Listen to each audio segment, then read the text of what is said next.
G'day. We'll just leave it for a minute or two, see if a few more come.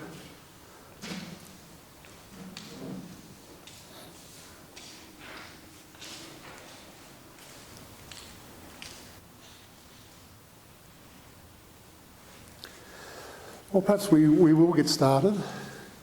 Just let anyone that comes in, they can just come in as they come. But I actually put around on the seats for you a list of the 10 parameters. We were talking about this last week, the 10 parameters. And I think what I'd like to do to start this week's class is really just maybe do a little recap of last week's talk on about the hindrances, the 5 hindrances. Can everybody remember what they are, the 5 hindrances? First 2 are repair. That's right, yeah, desire and its opposite, which is aversion, really, we can say, or ill will, aversion. So that's the first 2 hindrances, and they're all to do with just the contentment levels that we've got in our mind, just how contented we are or not. So that's the first 2, and the second 2 is more to do about energy. Can you remember what they were? Anyone? The energy in your body? Sloth and torpor, yeah, and its opposite, which is restlessness. Yeah, restlessness. So yeah, restlessness and sloth and torpor. So that's all about the energy levels that we've got in our bodies, and just to the extent that stops us or gives us a problem with focusing on the meditation object. And then the 5th hindrance. Does anyone remember that one? Sorry? Helicopter, yes. 5th hindrance was doubt. It's just doubting. But anyway, with the 5 hindrances, so we've got desire, aversion, restlessness and sloth and torpor. Come on in. How are you, Brock? Restlessness and sloth and torpor, and the 5th one was doubt. So we went through the reasons why these are hindrances and how we can just basically become aware of what they are, so that, and I hope that as you've been practicing meditation at home, you're starting to sort of understand just where these hindrances do fit in, because I think just about everything that happens to us can really come under one of those headings, and you can easily just say, oh, that's just a desire, or that's just doubt, and to that extent just slough it off, if you like, and then just come back to the meditation object. But you might remember also last week that we talked about 3 ways of dealing with these hindrances. The first way was a very simple one, just to ignore them. Just ignore the hindrances that comes or arises, just to acknowledge that it's there, but just say, well, I'm not going to think about that now, or I'm not going to go there, so just let that be, and then just come back to the meditation object. That's obviously the simplest and the easiest way to deal with that one. And then the second way that we talked about it was to make the hindrance itself the meditation object. So in that way, whatever it was, whether it is a desire, maybe it's a desire for food or other kinds of sensualities that might be sort of going through our minds. Come in. And so then we just sort of make that the meditation object. I should just say though that it's probably not so good to make sensual things the object of the meditation. It's usually a more skillful way of dealing with a hindrance that comes into that regard. It's certainly very helpful if you have the opposite hindrance, like an ill will or an anger, those sorts of feelings. To focus on those feelings is very good, because you can usually see how that is damaging yourself. But sometimes a sensual thing, whether it is some kind of lustful thought or thoughts along those lines, can sometimes be it can tend to sort of make them, unless you know what you're doing with it, it can tend to make it sort of more prominent. So just be a little bit careful with those ones. Because I know last time I was getting a little bit of sort of trouble just talking about the way that, in the third way that we deal with these things. I guess I can come on and just talk about that too, just the third way, because when we've got something that we can't just use as a meditation object and deal with it in that way, we can realise that we've probably got something that's more a tendency, or it's a way that we are made up that we might need to work with to try and ameliorate it in terms of meditation, to balance ourselves out with it. And I was telling you last time some fairly graphic stories about sort of the way the Buddha sort of taught it too, but just in ways of sort of say dealing with if it's food, just a lust for food, and that's there sort of plaguing your mind. You can use these ways of looking at through, the way that the Buddha sort of talked about, looking it through to the other end, so you can imagine eating it and the pleasure of eating it and that, but then also to focus on the other end of it, just imagine what it's like when it comes out in the toilet bowl. So, things like that, which is a little bit more, it brings the thing into a balance. I was sort of talking last week about all that and just making the point that maybe we think that, because maybe I even think like this too, that perhaps that's a little bit extreme to think like that. But in actual fact, our society is really quite, we get caught up in things so quickly and so easily, the way that advertising works, and that we've got sort of professional people that sort of work to be able to sort of present things to us to make things absolutely compelling for us, so that we do get a sort of a twisted view of the way things really are when we sort of follow the advertising principles around, where like for instance, with the Vogue girls or that sort of thing, or the men that you see in the advertising magazines, you never see them photographed, say, with snot on their face, or you never see them on the toilet. You never get that angle of it. It's always the glamorous side. So to that extent, it is quite unbalanced in the way that we see these glamorous things. But we do have to, if we've got a tendency in one way that's keeping us from becoming peaceful, then we do need to find ways to work with ourselves to try and balance all that out.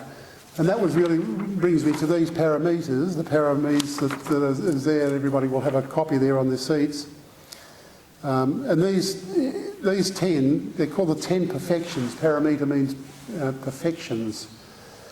So there's always one of these parameters that you can sort of set against one of the,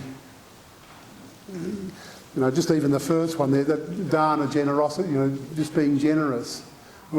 Sometimes I've seen noticed in my own mind very often, this kind of very mingy kind of feeling or way, just miserable sort of, ungenerous sort of mindset that one gets, and it's just very difficult to meditate happily, when you get this misery sort of going on in there, and just to be able to practice generosity, just to set generosity against it, it can be very, very helpful sometimes. And not only that, just the way of sort of opening ourselves up to being generous sort of helps us in many, many ways. And then the second one there, sila morality, sila is a Pali word for morality, but just keeping a basic level of morality in one's life is just always very, very useful. So if you can see your hindrances sort of taking you to an area where you are unbalanced maybe, or need a little bit more work, more on the moral side of your life, well then that's a very good thing to do. As a basic rule for Buddhists though, we have the 5 precepts. And the 5 precepts are basically just not to kill, So just sort of refrain from killing things. I mean, all these things are on a spectrum, you might say. But it's refraining from killing. Then there's not to steal, not to take anything that's not given. Then not to watch your speech. You know, don't tell lies, for instance, but just gossip or stuff like that. The third one's around sexuality, just to treat sexuality in a sensitive way and sort of keep basic precepts with that. And then the fourth one is not to take drugs or alcohol that intoxicate or stupefy the mind, because it's hard enough to sort of live this life anyway without being drinking to make yourself stupid at the same time. So what the Buddha was saying is that any practitioner should keep that basic level of morality to be able to sort of understand and process the meditation in a very good way. So, yeah, that's the morality there. And then the third one there, renunciation, just practicing that, just practicing to give things. And when we do that with meditation, we're actually stopping the mind from what it normally does. We're renouncing our thoughts, just the way that we're, at least for the time of the meditation, we're just stopping thoughts. So, but you can do this and other if you want to follow this up and we start to do retreats and things like that, well then there is this, more renunciation that we can do, just to sort of give up our normal lives and just sort of go into a state of stillness for a while, just to practice and be there. It's just in a way of renouncing. Developing wisdom is the fourth one there. That's fairly well, we've been doing a little bit of that with the Vipassana, and we'll do that again today with the meditation. We'll do the normal samatha meditation, where we practice concentration and tranquility. And then the other side of that, the opposite side of that coin, is the wisdom that comes out of all that, the wisdom and insight that comes from that. Number 5 on this list is energy, and that's, I think I've sort of mentioned that before too, just how important that is to get the right energy into your body. It's this develops as you practice your meditation, just to know when the energy is just right. But it's something that's quite important to look at. It's actually one of the factors in the Eightfold Path. So the Buddha put a lot of emphasis on energy, and I know in Buddhist circles we don't often talk about that, but I think it's a very important thing that we should do, or to look at. And then Khanti, which is patience and endurance. So just be very patient with yourself, patient with the fact that we're coming in here today, probably racing to get here, and then just expecting to sit and making it, and your mind's just going to automatically get peaceful. Well, it's not, that's probably a little bit, it's a bit idealistic perhaps to sort of think like that, because we do need to recognise that we've got this build-up of momentum going, and you sometimes just need to be patient with yourself, have that, and others too, as we're sitting. 7th one there is Sakha, honesty, being honest with ourselves. And Adina Dana, which is determination, being determined to sort of see this through. And then, and you'll easily find something in the hindrances to do, that'll take you away from that. That's where you want to just, give it up now, that's enough for today. Or, if you set your mind to sort of sit for 1 hour, well then, try to sit for 1 hour. Have the determination to sort of follow that through. And then number 9 is metta, which is loving kindness. Metta, and we're going to actually do, next week we'll do a metta meditation. That's a big thing in Buddhism really, just this practice of metta, just making your mind, because metta, it's an interesting thing. Metta means love. It's sort of a word for love, but it's also got this added characteristic of just kindness. And what it sort of, what it really means there is that we can, you can practice metta in any situation, even if you've got an enemy or someone you don't really like at all.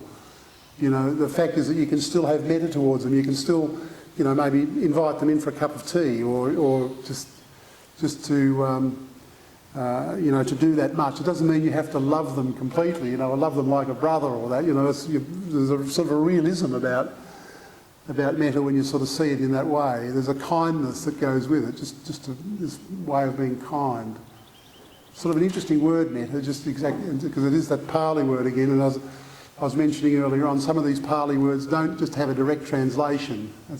Could we talk about forgiveness as well? Yeah, absolutely, yeah. That's all to do with metta. And then the 10th one here is upekkha, which is equanimity, and that's more or less like the crowning glory of it all, where you just come down with that lovely balance, everything in a balanced way. So, the paramis are I like them actually. I really like to use them with the hindrances, to set against the hindrances. They're all Sanskrit words, aren't Yes. Well, they're Pali words as far as I'm aware, all in the Pali. Yeah. There's Pali, but there is the English translation alongside of them all there, so you won't get lost for them. And just following up again for today when we do the meditation, just following back to the meditation we're doing, which was the Anapanasati meditation. I've already mentioned that we've got the two parts of that, the samatha and the vipassana, which I hope you're all well and truly familiar with now, in the way that we use the samatha side of the Anapanasati to develop concentration and clarity in our minds. And then we use that concentration and clarity to actually investigate. And next week's the big week for doing that too. We'll be looking more at just what comes out of the meditation past that clarity. So I think that's... has anybody got any questions up with that? That probably covers most of what we've done so far. So probably there's one other thing I was just remembering to tell you about too with the hindrances, because the Buddha gave a lovely way of remembering all these hindrances. He made an example of them all by using water. And he talked about, first of all, the desire, the first hindrance. He talked about desire as being like water, a body of water, but with oil spilled all over the top of it. And you know what that's like, is when you get light shining on an oily surface like that, you get these vivid, brilliant colours that are there reflecting into your eye, and it's really quite a beautiful thing. He says desire is a little bit like that. You can't see any depth down through the water because you've got this film of loveliness on the top that sort of distracts you from sort of seeing any deeper. And then for ill will, he said that was a bit like water that boils, and you can really imagine that with ill will. It's just sort of seeing this bubbling array of water sort of coming up and down, and just not being able to sort of see clearly through it because of the total interaction that's going on with the heat that's coming through the water, which is very sort of analogous to ill will. And then with restlessness, he talked about that as being like a body of water but with wind blowing over the top, and so you get this restless waves and choppiness that just doesn't allow you to be able to see deeply at all. And then for the sloth and torpor, he talked about that. I really like the way that he describes this in the sutras, the Buddha. He talks about this as being like a stagnant water where there's a sort of a green, mouldy bacteria that's sort of grown over the top, slime that's sort of grown over the top of the water, and you can't sort of see through it at all because it's got this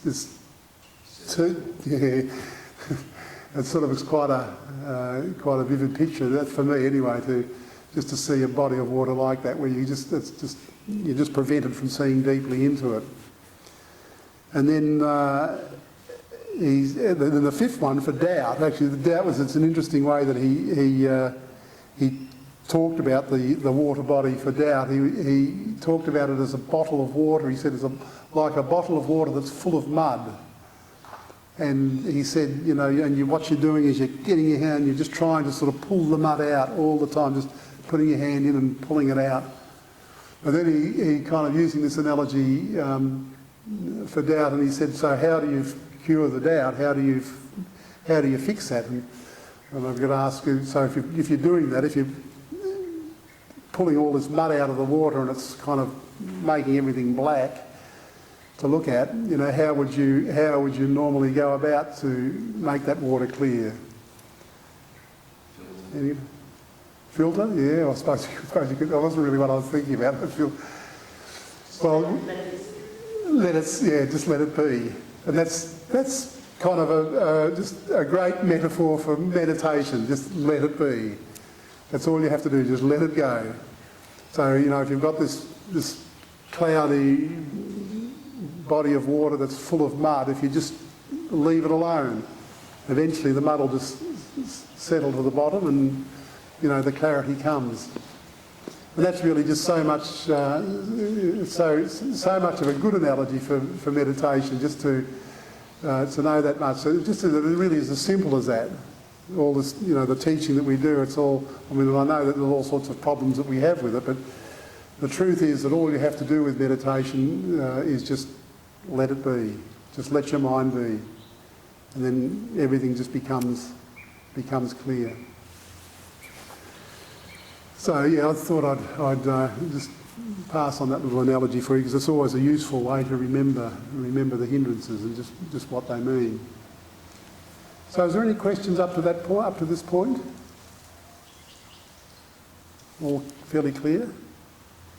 Because today we're going to go on and we're going to talk today about meditation in everyday life. So, and really the big heading for today, I suppose, is really it's a word called mindfulness. Very well used word these days. It's being used in many places now. But mindfulness really is what meditation in action, or meditation in our lives, is really all about. Because we certainly will try to use the clarity in that we can build up from our meditation, if we can actually find a way to getting back to that clarity and keep the clarity that we've got in everyday ways. We can certainly do that. But mindfulness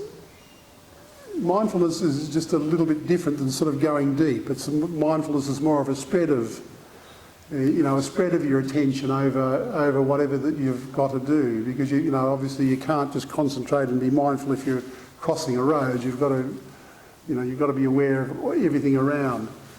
But if you're doing all that, even though your mind's sort of going everywhere, there's no reason why you still just can't be mindful with doing that. So meditation in action really means from the very first time that we wake up in the morning, so bringing our attention into the present and just being with whatever we're doing.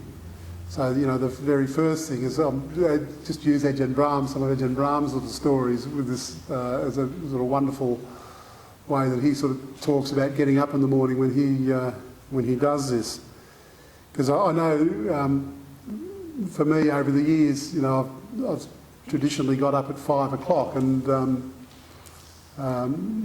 some mornings it's quite difficult to sort of swing your legs out of bed at that time and ready to sort of do it. But the way to do it really is to do it without sort of thinking about it. So it's just, you wake up 5 o'clock and blankets off, legs on the floor.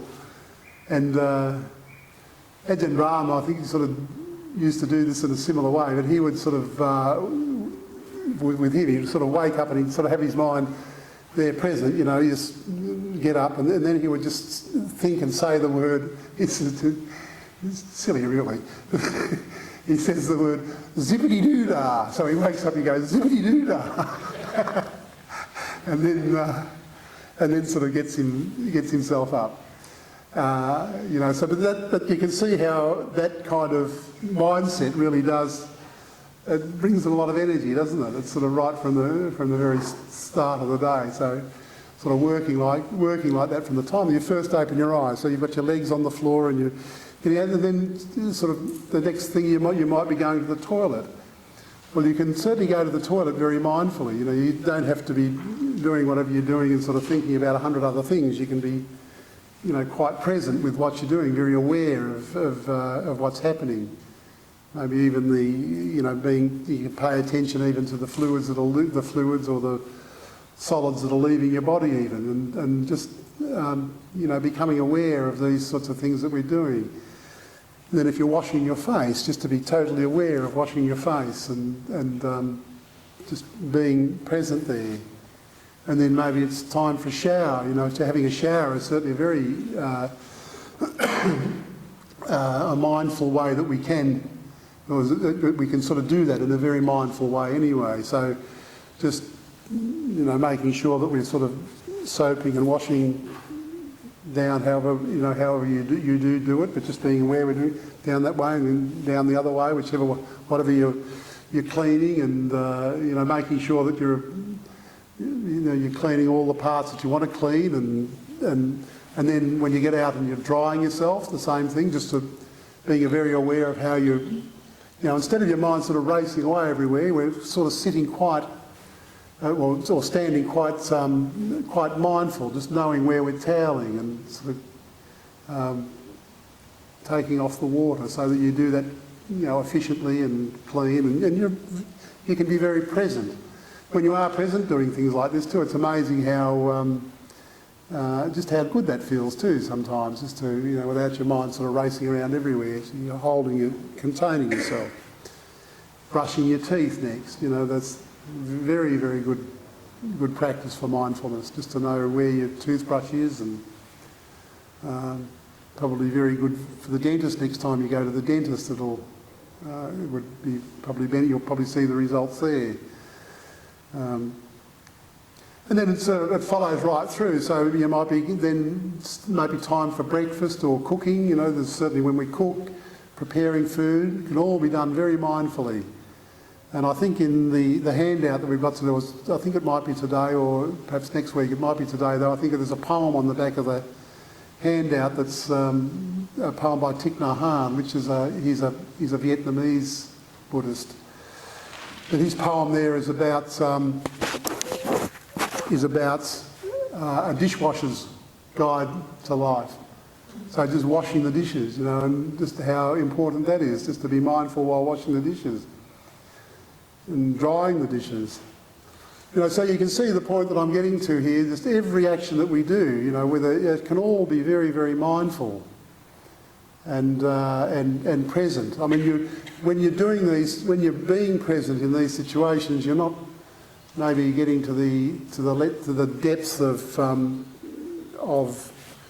concentration that you might be, say, in your practice. But eventually you will get there to know just what that means, because eventually your practice will take you to a place where you'll be able to know clearly what this consciousness really is, what it feels like, what, you know, the way that consciousness does manifest itself as stillness, as space, spaciousness. This consciousness that's in this very in a very mindful way while we're you know, doing other things that we're doing in life that aren't necessarily related to the direct sitting of meditation, that sort of formal deep practice that we might be doing to sort of set ourselves up for this. Would that be something like, you know, like when you go to a hypnosis session or something to talk about it, or removing that barrier between conscious and subconscious brain? So are we talking something along those lines? I don't think we are talking like that with it, because I want to make that clear, because I mean, I do hypnotherapy myself, so I've got a sort of bit of a vested interest in hypnosis, and I think hypnosis can help a lot with meditation. But I think the way that you're talking about that, I want to definitely make a distinction here, that we're not talking about a trance in any way, or this meditation is not a trance. Meditation is awareness. It's you're present all the time. It's not something where your kind of mind's being distracted. Now, when you say, you know, you can take with the consciousness with you, I think that's what they're trying to achieve there, like tap into your brain and sort of bring it all together? Well, yeah, to the extent that maybe to the extent that you might be working to rid yourself of a hindrance, or to take away some trauma or trouble that might be sort of arising for you that distracts you. Yeah. So certainly, you know, hypnosis can help with distractions like that. But and I think it can also, you can also use it to maybe help the subconscious mind understand what consciousness is. But anyway, that goes beyond our brief here, though. It's a little bit too. Yeah, that's. But for the ordinary meditation that we're learning here, though, you will get to the point. This vipassana, the wisdom side of this whole process, will take you to stillness. You will know what stillness is in your mind. And once you start to cultivate that stillness, you start to become aware of the pure consciousness of it. Just the purity of the consciousness that's there in that stillness. You become quite aware of it. And then once you practice with that a while, once you start to get to know what that is, you can really start to, to have that with you all the time. But until you work to that point, we practice to be concentrated, and we practice this mindfulness as well. This mindfulness is a wonderful thing, in terms of just sustaining the attention. It can take you so deep. I've got time just to tell you a quick little story, perhaps about myself being an amateur astronomer. I love amateur astronomy, but I love to read popular science about the Hubble Space Telescope. And this is an interesting story with that, because the Hubble Space Telescope has been, done a few photographs like this. They've actually looked at, well, what they were trying to do is to look at a very, very small little point of the sky, only 1 arc second across. This is a very, very small piece. 1 arc second. If you think that half a degree is the size of the moon, it's 30 minutes rather in half a degree, minutes of an arc, but then to make it 1 arc second, that's an incredibly small piece of sky that they're looking at. But nonetheless, they found this piece of sky where they thought that there's not too much happening there, and they opened up the telescope on this, and they let the light from that one little point of the sky come into the telescope, come in, and all the photons came in to register themselves on the photographic plate. And they let that come in for nearly 13 days, non-stop, just to let the light come in. And the image that they ended up getting from that was, there's done a few of these deep sky, so-called deep sky photos. You can look them up on the web. But they're just incredible, because just in this patch of sky where there's supposedly nothing there at all, all these galaxies appear, and when they measured the distance away that these galaxies were, they were right back near the beginning of the universe. So galaxies where their light has taken 14,000 million years to get here. So they're looking a long, long way back in time and space. So that's, I always just think that's a great example of mindfulness. Just to be able generations to get back there, wouldn't it? Yeah, well, I mean, yeah, well, that light has just started to come. We're watching light there that's started its journey 14,000 million years ago. Yeah, right. So it's a long, long time. So this is the kind of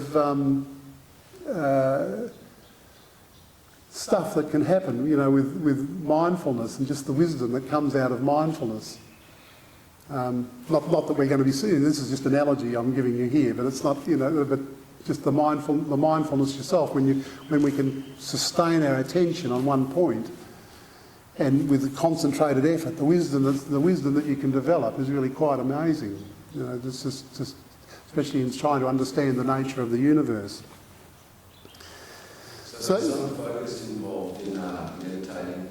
So you say you put away the past, put away the future, Yeah. in the moment, and then you're focusing. Yes, And you look around and see Buddha, and it's a calming thing, isn't it? it is.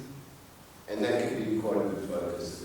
Oh, it is, yeah. And actually, just as you're saying that, you just reminded me too, for the hindrance of of restlessness. I didn't really say much about that, but just to, when you find a nice Buddha image, just to look at a Buddha, I find that, if I'm feeling quite agitated or restless, if I just sort of put my attention on an image like this, where there's somebody is restful, beautiful face, all that can be very, very helpful as far as a hindrance goes. But what I'm going to do now is I'm going to just demonstrate for you quickly before we do some meditation, just a couple of little things that we do with meditation. Because with all meditation, you'll find our monks if you go to our monasteries, you'll see that they all have their little kutis, their little chalets where they live.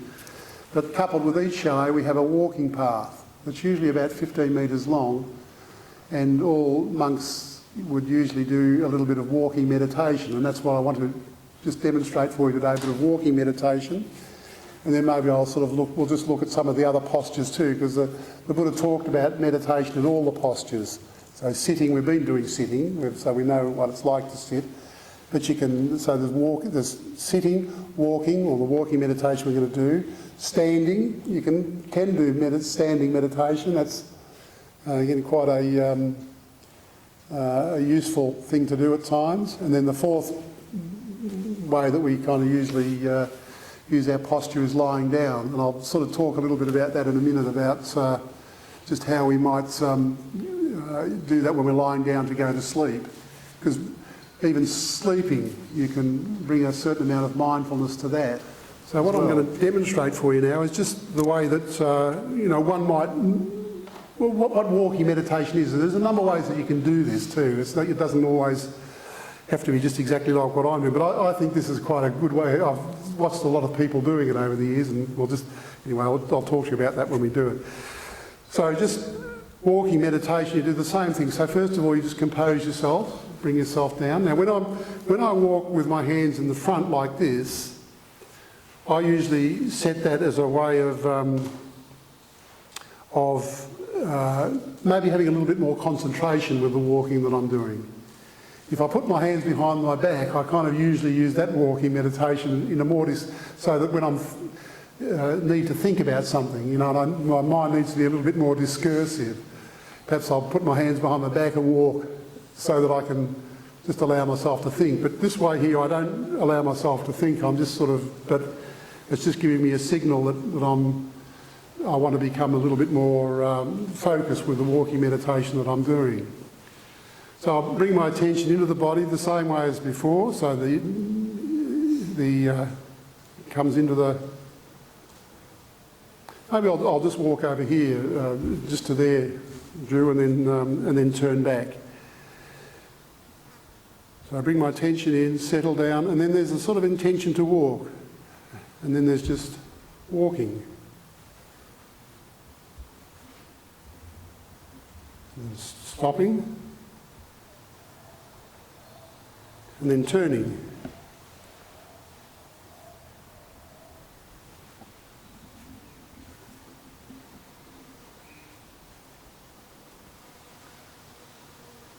And turning again. You notice when I'm doing that, I'm not kind of walking along there, distracted by the birds or sort of looking out here. It's just I've just got my attention on the ground in front, and what I'm doing is just basically feeling my body walk. Now I can, you can sort of turn this into a meditation that's much more focused than that if you want. You can find some walking meditators that might, just take the first step there, feel the heel, and then, and that might have its, walking meditation more like that. That might have its virtues, but I think the way that I've seen most monks doing it, and when I've been on retreats myself, I find this other way is sort of much, just the more natural walk. It's actually not natural, but it's a more natural walk than just that small stepping.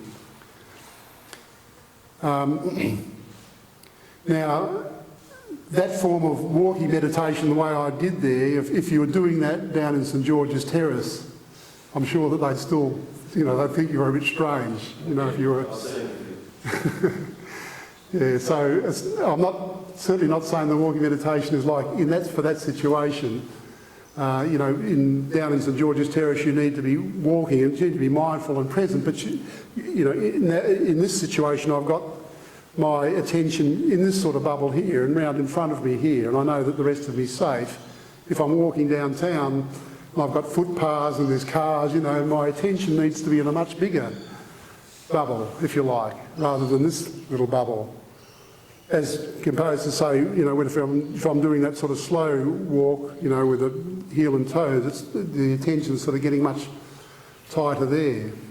But mindfulness can be done, on any scale. What I'm talking about here is having the mindfulness to go in when we're sitting on the mat and going very, very concentrated, or mindfulness when when it needs to be in a bigger picture.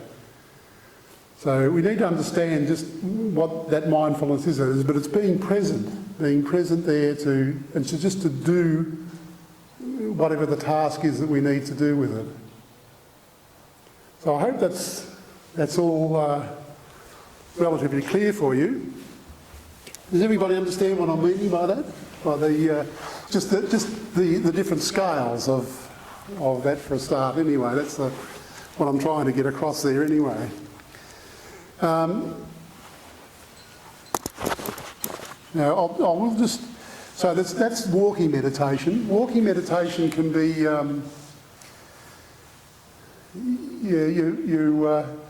for you at home, I would suggest it's great for restlessness. If you're restless, this is another good antidote for restlessness, and even sloth and torpor. It can build up energy to walk meditation. So I'd recommend at home to maybe try and find a little spot like that. Some places, I often do this in my home, I've got sort of a side walkway, it's only 1 metre wide, and that's quite a nice little place there to walk up and down.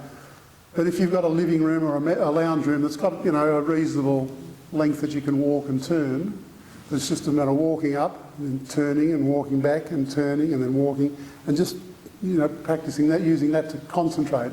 If you've got a place like that at home, it's always a very useful way to do it. So that's walking. It's best to go to a place, stop, and then turn and come back. Yeah. Rather than walking in circles, it's maybe. Well, certainly with this. I think there's something to be said for the stopping and the turning, and being mindful of what you're doing with all that, just as keeping yourself present. It's sort of helpful to do that.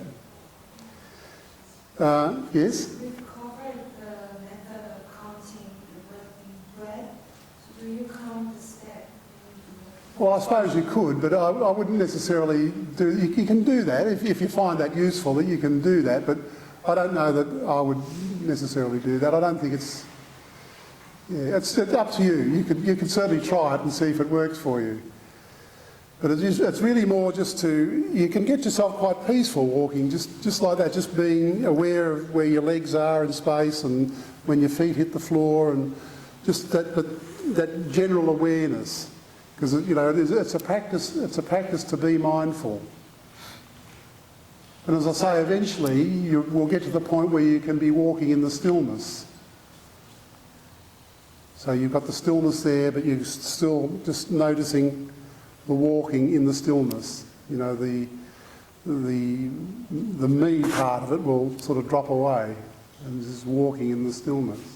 Or brushing the teeth. It's just brushing the teeth, nothing else. Or toweling yourself down.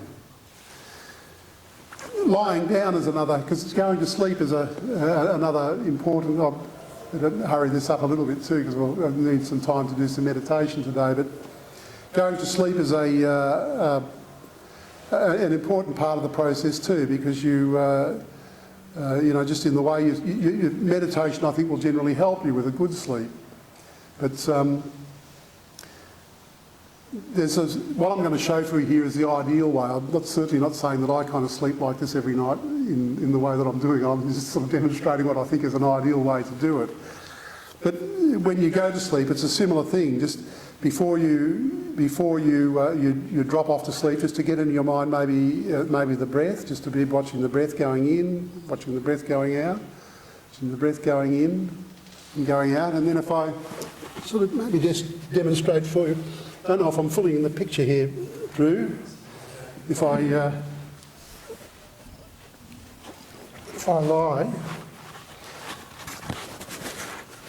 like this, the Buddha used to always lie on his right side, like this, just with a pillow and a hand under the pillow. He'd go to sleep like this, so he'd be lying. So you lie down and then just it's the breath in, breath out, breath in, breath out, and then sleep. So sleep, and then wake, breath in, breath out, breath in, breath out, and then out of bed if that's the end of it. So what I'm saying here, this is the ideal, it's an idealised way of what I'm saying here, because in reality you'll probably turn on the other side during the night. But generally you'll find that the last instruction or thought that you give at night can be very, very powerful, especially once you start to get the idea of what this meditation does. I know of many people that, and I've certainly done this myself over the years, but I'd recommend you to try and practice it. Having with that last thought going to sleep at night is, you might say, I'm going to get up at 4 o'clock. So just before the last thought, before you go to sleep, if you go 4 o'clock, I want to get up at 4. 1, 2, 3, 4. 4 o'clock. That's all, just do that. Then just see if you wake up at 4 o'clock. You can even, I've even tried this with, I want to wake up at 2 minutes past 4. So you say, wake up 2 minutes past 4. So put that into your mind and then just go to sleep. Just see if it works. Has anybody tried that? I mean, most people in the class, usually one or two. It's worked for you? This is just based on the last thought going to sleep at night, and then it's the first thought on your mind when you wake up. So it's idealised. I mean, I'm not expecting you all to be able to sort of do that first. I mean, it's something to work with. I'm certainly for myself too. I mean, I'm not always that great with all this too, but that follows through right through with everything in Buddhism. Even the last thought in this life represents the first thought in your new life. So that's the same even with rebirth. So whether it's going to sleep or whether it's rebirth, there's this sort of a continuum of this consciousness, this conscious flow that's going on there.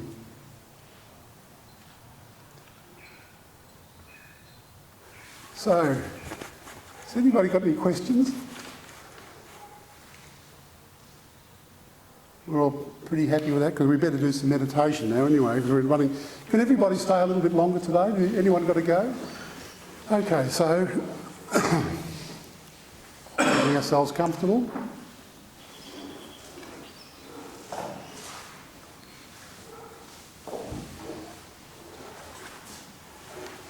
Again, just bringing that nice energy into your body. That's a good idea. Thank you for closing the door. That's good.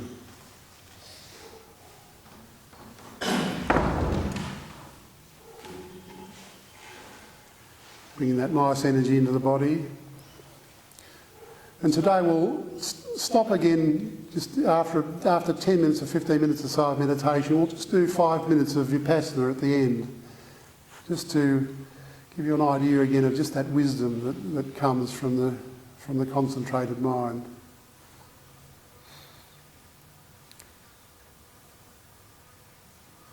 And then just bringing the energy into your body and maybe just doing a quick sweep, just perhaps around your toes and then through your feet. Just feeling the pressure on the floor there, or the fabric of your socks or your trousers. Bringing the attention up through the shins and knees and thighs.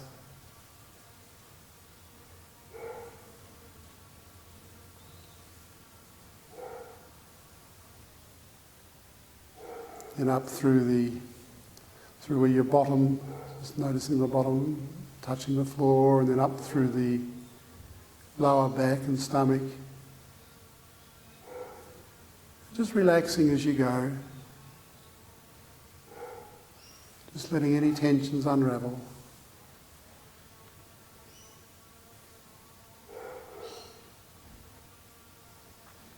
And moving up into the upper back and the chest area. Just noticing all the little rhythms, little pulses. And just letting yourself settle, letting everything relax.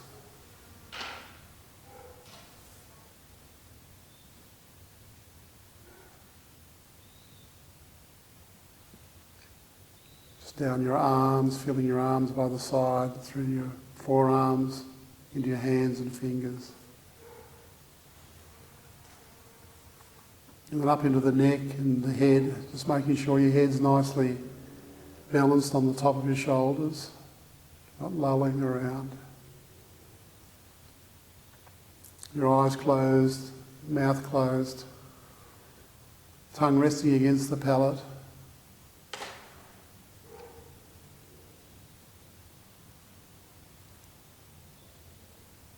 And just breathing through your nose.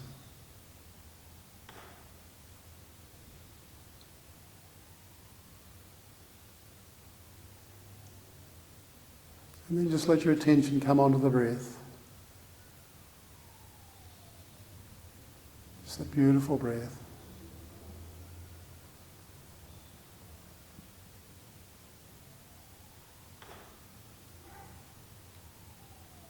And then just watch that breath with the bare awareness that we've talked about. And just that knowledge that as soon as we move from our breath, we cut through wherever we've gone to and just come back to the breath.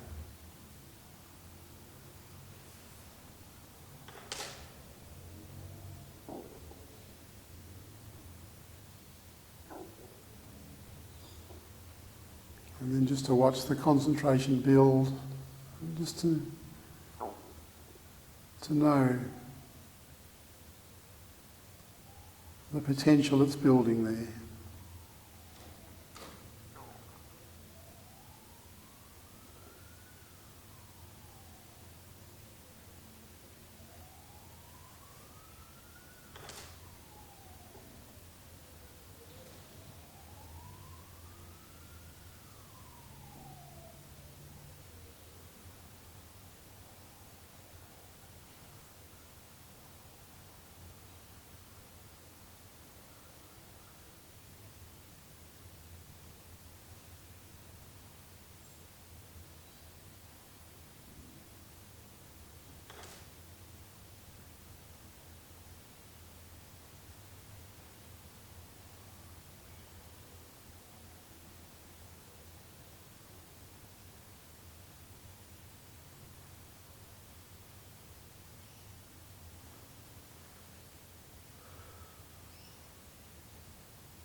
So what I'd like you to do now is just again to leave the breath.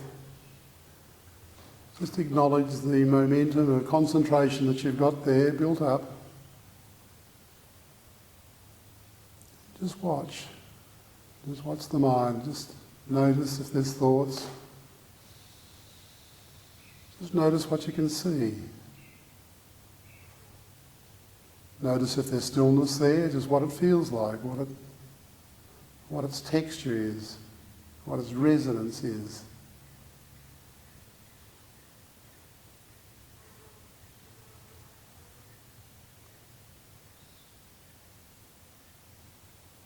Also play around a little bit if you like by deliberately introducing a thought. Just watching the spaces before and in between each thought or each word that you might create.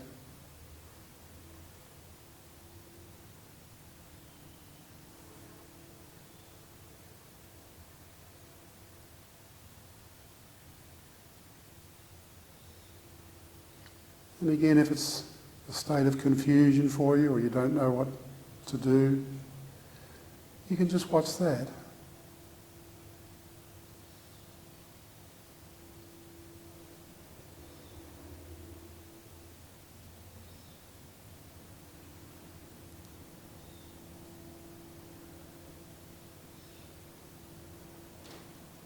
And again, if it's all too much and you want to go back to your breath, or you feel you need to go back to your breath, you can just do that. Just go back to the breath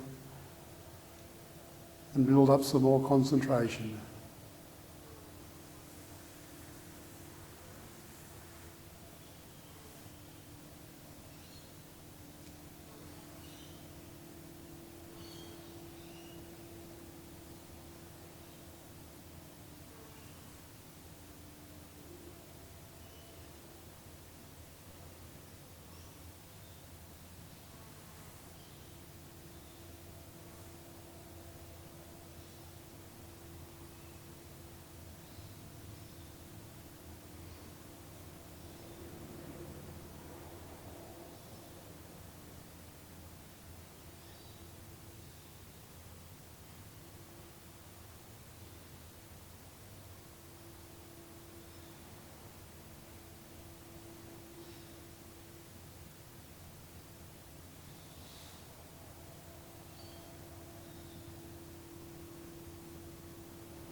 Just to know how that stillness might manifest itself for you. Some people talk about it as the sound of silence.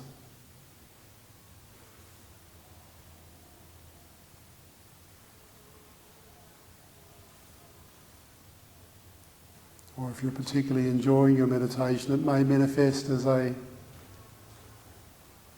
an energetic fizzing or effervescence over your whole body.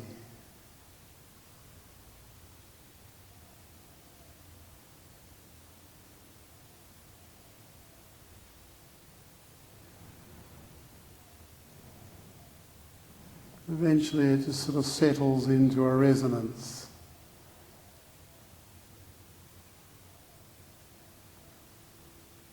It's very balanced.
In a moment I'm going to ring the bell again. I'll ring 3 times. And once again, just to use the resonance of the 3 rings, just to use that time as a stock-taking time. So just to keep your eyes closed and just keep the concentration going, but just to notice how you're feeling now compared to how you started. Also, what's happened and what you did, what was good, what you might try differently.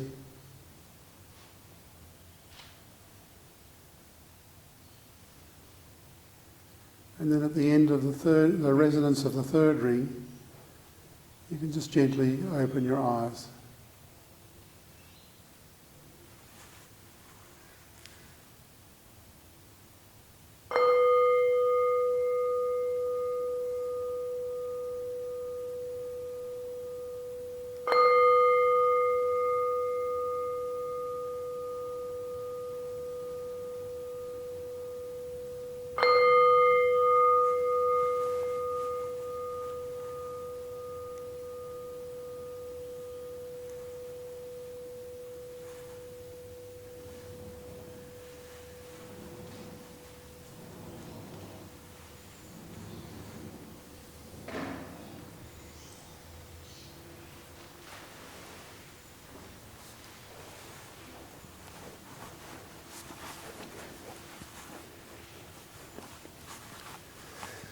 So how do people go? Did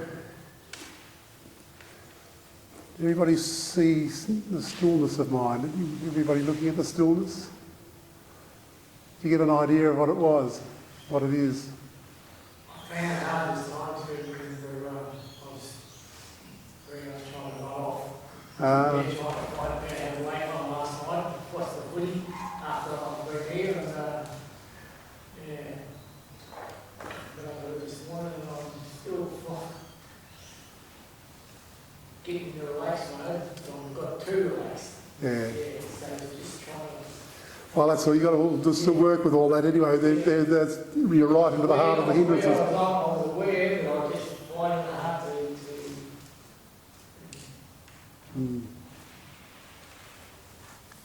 So with the breathing, that's just relaxing. It's just like the steps to take you somewhere, and then the stillness is actually arriving at some sort of, at building door or something like that. Is that an analogy you understand, or does that make sense? That does make sense what you're saying there. I mean, everybody will approach this differently. I don't think there's any one size fits all to get to it, and I think people's appreciation of what stillness is too is quite different. I believe myself that it's very important for a meditator to try and understand what the stillness is, because it's only then that you'll really fully appreciate what consciousness is. Then you'll fully appreciate what it is to notice consciousness as a matrix, as a background to everything that's going on. Last week I talked to you about the space in this room, and that space is there. The whole universe is filled with spaciousness. This space is very energetic. It's amazing the energy that's in there, and just this is what I'm talking about here is sort of not in any way incompatible with what I think physicists are doing or learning about. So much time on breathing technique, and then sort of just let that go and just like you were saying. But especially when you notice though that you've got that momentum of concentration there. You know that you can be concentrated. Your mind's not going to sort of move around, and because you'll only notice this consciousness properly when your mind becomes quite still. So when you know that you've got that concentration really, going quite well, when it's sort of nice and, what it is, just by definition, it starts to become very still, but you know it's still. Eventually, certainly in retreats and situations like this, you'll get to a point where you'll just know that you've got the concentration there, and no matter where, before your mind even moves. You know, you can say, oh, my mind's ready to move, and you already know that it's going to move, but you've kind of already got your back here before it's even gone. You know, you can be able to sort of notice. But when you get that level of concentration there, it's a concentration that you, it's again quite understandable. It's quite palpable. You know, you just know what it is. You can feel that concentration building. I mean, what I'm saying here might, for some of you at the moment now being a little, you know, it's a little bit sort of unclear, you know, but you will see it as you start to practice, just getting that level of lack of movement in your mind, where it's just becoming quite still. And when it becomes quite still like that, you know that the concentration is really starting to build. You know, the energy there is really, you know, you're awake, aware. You know, there's no sleepiness. There's no hindrance. The hindrances are dropping away. The hindrances are moving away. They're just no longer to be seen. Eventually, I mean, one of our monks here teaches a meditation technique here called the jhanas. The jhanas is a wonderful thing if you can do them. This is pure concentration. Because usually when I'm talking about this wisdom side of it, there's two ways that you can approach it. One way is from the concentration side, which is what developing the jhanas is, or you can come from the wisdom way, which is another monk. There's always usually a bit of banter sort of going around which is the best way to do it, or the right way, this is the wrong way. And each person, you know, it's like having a Ford or a Holden. You know, people sort of reckon that they've got the best way to do it. But no doubt, there's no question that the way Ajahn Brahm teaches jhanas here, and he's sort of well known right throughout the world for what he teaches here. Even our retreat centre is called Jhana Grove. So he's very much into teaching this precise method of concentration. And the way that I'll just maybe just spend a little time, if you're all, because we'll probably just go over time a bit if you're all okay with this, and I'm just aware too, is that flaring in that, is it? I might just move back or move forward a bit, because I know last week it did do that.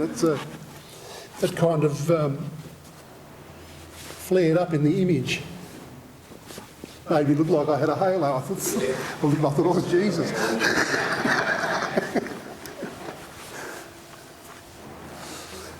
Yeah, that sort of feels like it's a bit better here anyway. Yeah, so just coming back to this idea of jhana. So what Ajahn Brahm teaches is to certainly take that concentration level right down until it's really, really still. And then when you get to this point of stillness, usually for most people there'll be what happened. The mind starts to become unstable. There's an instability starts to come in. And usually around this point there'll be things like what they call nimittas maybe start to come. Might be little lights, or it's usually maybe coming as a sort of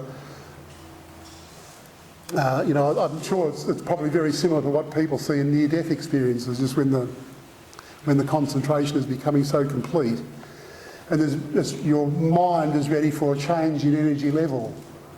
You know, it will change. We're right at a point of transition into the energy level. So the mind, you know, there could be maybe these white lights or coloured lights sometimes that sort of come in as this, and it's very unstable. You know, the peacefulness is just complete, but you're starting to get quite unstable. Now other people will feel this in their body. It might not be a nimitta in that way. It might be just senses. Yeah, it could be a kind of like a When you first started talking after 5 minutes, your voice sounded really different.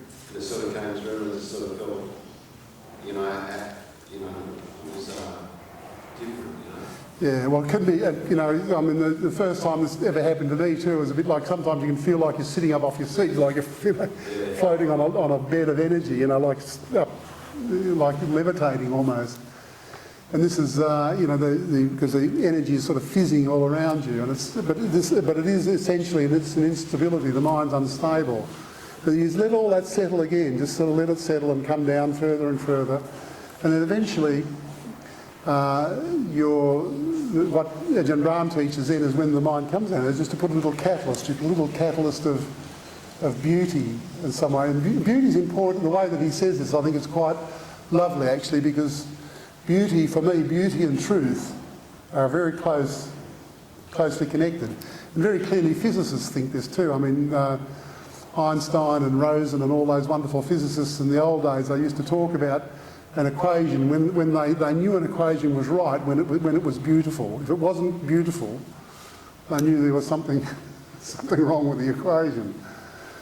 So there is this sort of quality of beauty, and as Ajahn Brahm teaches, just to put that catalyst of beauty, it might be just a thought of beautiful breath, just a slight thought that just goes in, and it has that act of transforming, and the mind will just switch into a stillness where there's just pure consciousness there. The hindrances disappear completely, and essentially the body is gone. You're just sort of sitting there in this pure consciousness.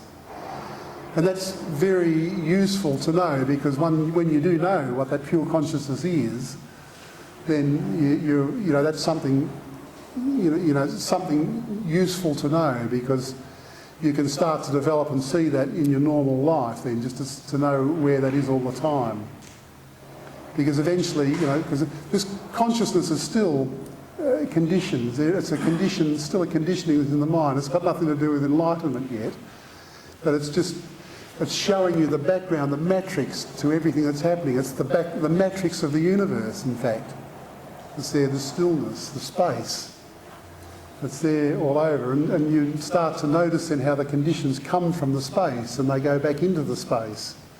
When we're born out of the space, out of this consciousness, and we go back into the consciousness, into this flow of consciousness that's there all the time. But to know that is sort of very useful to see, and that's the absolute beauty of Ajahn Brahm's way of teaching, because once you've done that, you kind of know what pure consciousness really is. This is not, I'm not taking anything either here away from the breath, because it is said that the Buddha actually became enlightened by just watching his breath, just knowing where the breath was and where the breath was going in and where the breath was going out. This anapanasati is the exact meditation technique he was using when he became enlightened. So it's certainly not a lightweight thing that we're dealing with here. This is a very powerful meditation technique. So that's the concentration way of getting to this, but it is possible to come to it from the other way, from a wisdom side too. You can.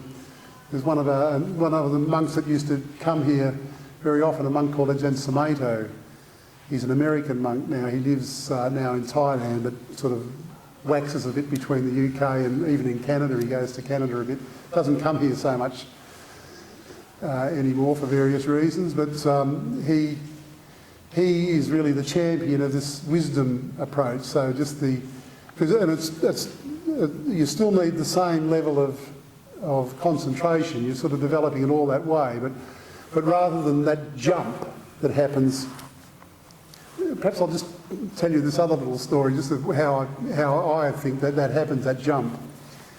When I was at school, I can remember right back in science classes. I know that I've told Drew this particular story once before, I think. We used to get distilled water, and that's sort of important too, just even the distilled water. Distilled water is pure water. It's water with no impurities in it. So that's what distilled water is. But we used to get this distilled water, and it's got a strange quality when you chill it.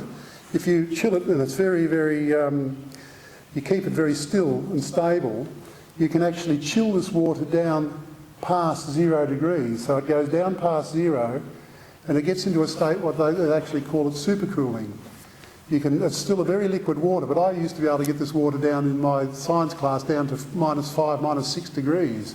And it would sit there in this supercooled state, but still a liquid. It hadn't transformed to ice. But the potential to go to ice is really, really strong there, because it's so unstable. That water is so unstable when it's down at that temperature, and it hasn't transformed yet.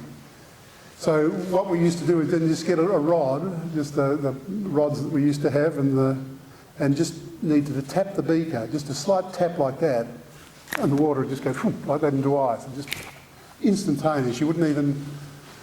Now, I think this is very analogous to what happens with this jhana that I was talking about, where it's sort of instantaneous. You're just kind of going from one thing to another. And so that's really why why that method is so powerful, because you can't help but notice the 1 minute it's there, 1 minute you're there, the next minute the hindrances are all gone. It's just chalk and cheese. The other way is more a way of kind of just moving into it without that. You're just sort of moving in, and you're still, and you're still, and you're more still, and maybe nimittas, and more still, more still, more still, but then just coming to the realisation that there's just pure consciousness left, rather than rather than that rapid change that happens.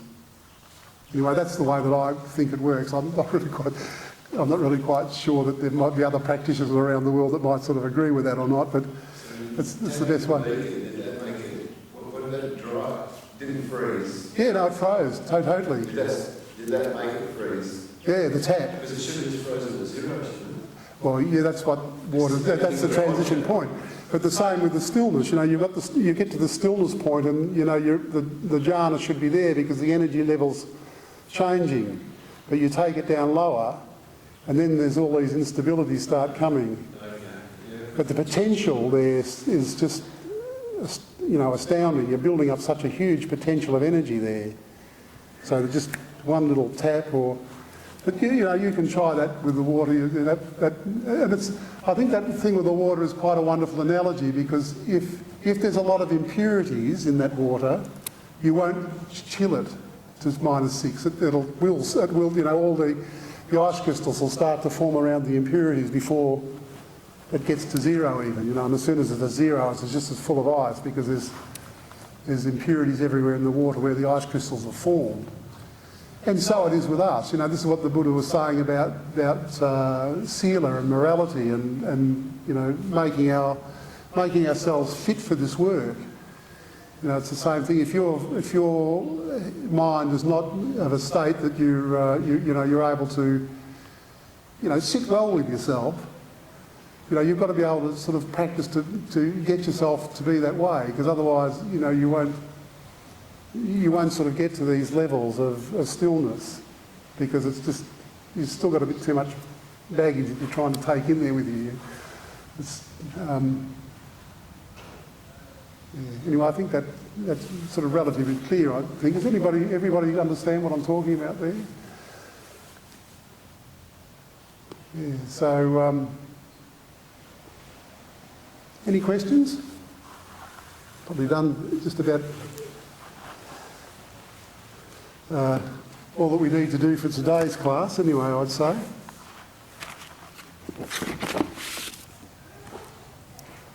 So yeah, this is the handout for this. Oh yeah, and it has got the Dishwasher's Guide to Life, a Dishwasher's Guide to Life on the back, so you can enjoy Thich Nhat Hanh's poem. He's a wonderful, wonderful monk, Thich Nhat Hanh, a Mahayana monk. He's different than our tradition.